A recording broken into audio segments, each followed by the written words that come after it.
Mga bagay na dapat naka-turn on sa mismong Messenger application mo. Pinagsama-sama ko na silang lahat dito, kaya panoorin mo ito hanggang dulo. Dahil bawat features na ibabahagi ko sa inyo na dapat naka-turn on dito kay Messenger, ay sobrang laking tulong na maging safe, at mas maging secure yung paggamit natin ng Messenger. So simulan na natin. First, yung unang bagay na dapat naka-turn on dito sa ating mga Messenger, ay itong safe website browsing. Para every time na merong hindi safe na sites, na sinusubukang kunin yung mga private information natin, ay agad-agad tayong ino-notify ni Messenger. So kung paano i-turn on yan, ganito lang. So dito sa ating mga Messenger, click lang natin itong 3 lines dito sa baba. Then click Settings.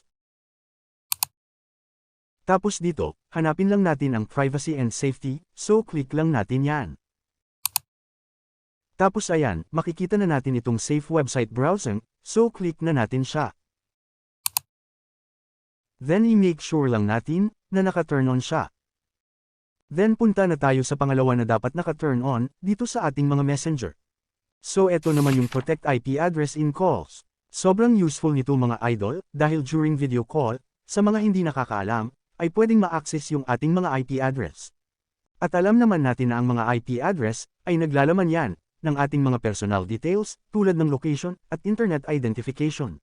So para maiwasan yan, ay need nating i-turn on yung bagong features ni Messenger na Protect IP Address in Calls. So kung paano yan, ganito lang. So mag-back lang tayo ng isang beses dito. Then scroll up lang tayo, hanggang makita natin siya. So click lang natin. Then click Turn On.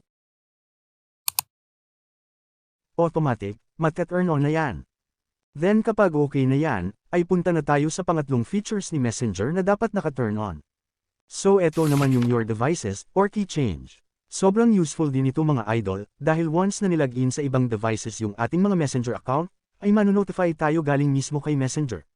Para maiwasan na natin yung mga unauthorized access. So kung paano naman i-turn on yan, ganito lang. Mag-back lang ulit tayo ng isang beses dito. Then click End-to-End Encrypted Chats.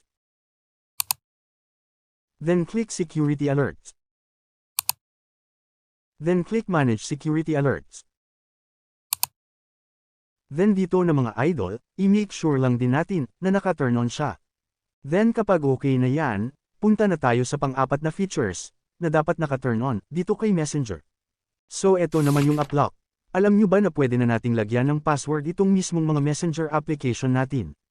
Para kahit gamitin ng iba itong ating mga cellphone, ay hindi nila agad mababasa, or ma-open, itong ating mismong mga Messenger application. So kung paano naman i-turn on yan, ganito lang. So dito, back lang ulit tayo. Hanggang mapunta tayo dito sa Privacy and Safety. So dito, makikita na natin itong uplock. So eto lang yung kailangan nating i-click. Then need lang natin na i-turn on. So once na click nyo yan, hahanapan niya kayo ng password or fingerprint. So ilagay nyo lang. Automatic, mate-turn on na yan.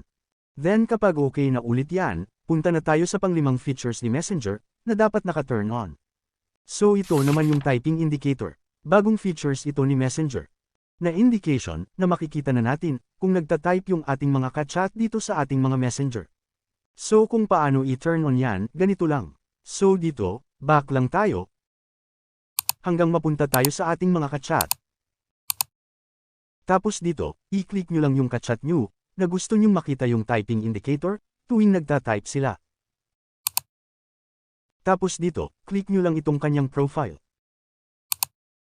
Tapos scroll up lang tayo, hanggang makita naman natin itong typing indicator dito, so ito lang yung kailangan nating i-click.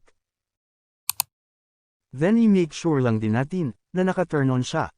So ganoon lang mga idol, yan lang yung 5 bagay na dapat naka-turn on dito sa ating mga Messenger application. So kung nagustuhan nyo itong ating mga video, pa-share naman dyan mga idol, tapos follow na rin kayo. Salamat!